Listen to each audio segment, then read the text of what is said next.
live. Yeah, yeah, we going live. Hey, hey, we going live. Yeah, yeah, we going live. Yeah, yeah, we going. Yeah, yeah, we going.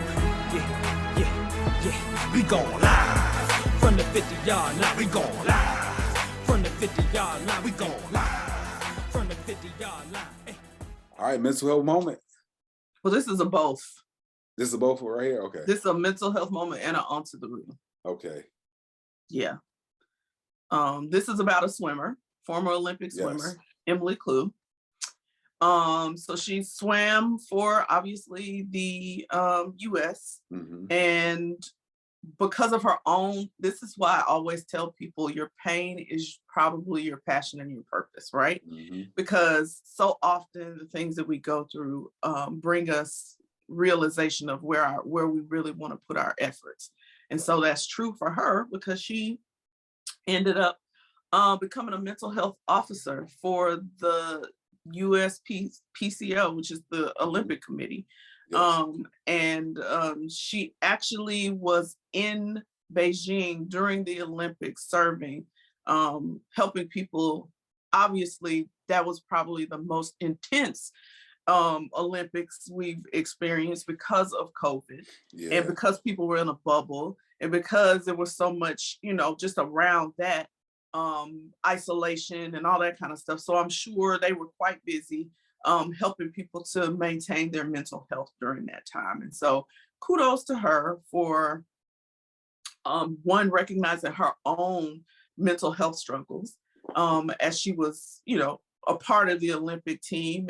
And even in her journey to the Olympics, she talks about how she, would feel certain ways and not really address them. And so when she finally addressed them, I think it gave her the bug, right? And she just said, let me go and let me do this for a living. And so kudos to her. That's why it's both her mental health, her own recognition and acknowledgement of her own mental health issues that she's been able to find tools and strategies to work through and get her in a better space.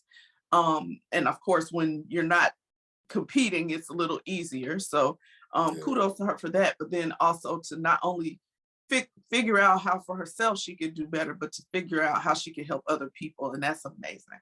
I love it. I love it. Yeah, no, it's a beautiful story. And like you said, like we see, it's nice to see people eventually get to this point where, like you said, their pain becomes their passion, which leads to their purpose. Absolutely. So shout out to her for recognizing it and steering herself in that direction, because some people ignore it. And who's gonna listen? And the thing is, like, because she's been an Olympic athlete, because she knows exactly what they're going through, they're paying attention when she talks. So I love this level of for her credibility and that the people that she touches. Yeah. All right, feel good final thought. Yes. Now, it's a little different today. It's a little different today. Yeah. So Rich Strike is, oh my gosh, that horse was the winner of the Kentucky Derby. Yeah. He had 80-1 odds.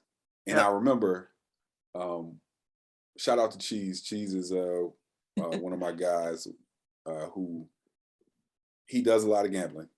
I don't want to say it like that, like he got a problem, but he gambles. Okay. And so he gambles, and so, he'll talk about stuff like this, like the odds of, one team winning over another. Right. And I remember when he put in our group chat that Rich Strike had actually won the Kentucky Derby. I didn't know what the odds were, but I know that he wasn't nowhere on that list of the horses that they thought were going to win. And I automatically thought to myself, man, I could have put some money on that horse and won some money. Yeah. But, well, and you would have had to do it really quickly because he actually was a replacement for a horse that got disqualified. That got disqualified, right. So he wasn't even supposed to be in there. He wasn't on nobody's radar. So it would have had to have been a miracle for you to even, like, you would have had to be at Kentucky, at the Derby, like, let me run and do this because. Oh, no. With the way they got stuff now, well, I wouldn't have been able to do it in Georgia the conventional way. Now, I got ways to make some bets now. But, but if you got something like FanDuel, it gets Yeah. updated as it happens, and then you can go ahead and place your money in and, okay. and do it when you you know see that ain't that. my thing, so I don't know. But yeah. But like you said, most people probably wouldn't even have looked right before the race to say, let me put a bet on this race horse that just got tossed in there. You know what I'm saying? Because it was like he was a place filler. I feel like they Right. felt like he was just they needed somebody in lane 8. Right. Right? So we're just gonna put him in and whatever. Because the other part of this story that I love is this is a horse that cost $30,000. Right. Every other horse in the race, millions of dollars was spent. This horse, $30,000. And the second thing I loved about this is this horse's groomer is a Black man. Yes. Who just, it was the most beautiful picture that they put up of him hugging the horse. He had the horse's head, because they're large. Yeah. The horse's head, and he's like hugging him after he won. Yeah. And I just think that's beautiful. I cried when I saw this. I literally did. I did. I couldn't help it. It was beautiful.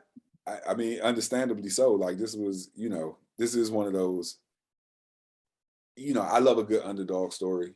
And so this is one of those underdog stories you see and you're like, wow, like they really did that. And somebody posted on Facebook this whole story about this. But what I loved in the post was the way that they presented this is something, of course, I'm always looking for the lesson and stuff, right? And so this was a horse. Nobody had any thought that he'd be in the race. Nobody believed he would win. Nobody thought, he would do anything. But he never doubted himself. He didn't have any of those things hanging on him. He thought he could do what he went out and he did it. And I love that thought process. Like, we need to be that way. You know what I mean? Like, well, I don't care about the odds, the obstacles, the next person, just go do you. Right. And it paid off. Yeah. I loved it. Okay. I'm sorry. No, it's okay. Nah, shout out to Rich Strike. Shout out to that whole team. Shout out to his groomer. Importantly. Yes. All y'all. Oh yeah. Look, y'all, your life is different today, okay? Yeah. And then when the race started, your life was different from that today. Right. Yeah. I wonder what that check looks like. Anyway, right. All of y'all like, woo, life is different. Okay. Yeah. Show picks. What you watching? Yeah. Obviously the NBA got my attention right now because of the playoffs. But I watched this movie with Jason Statham. It's called Wrath of a Man. Wrath of Man. New on Netflix. Let me tell you something. Check that out. See, I watched it just because it's Jason Statham. Because I love myself some Jason Statham. Okay.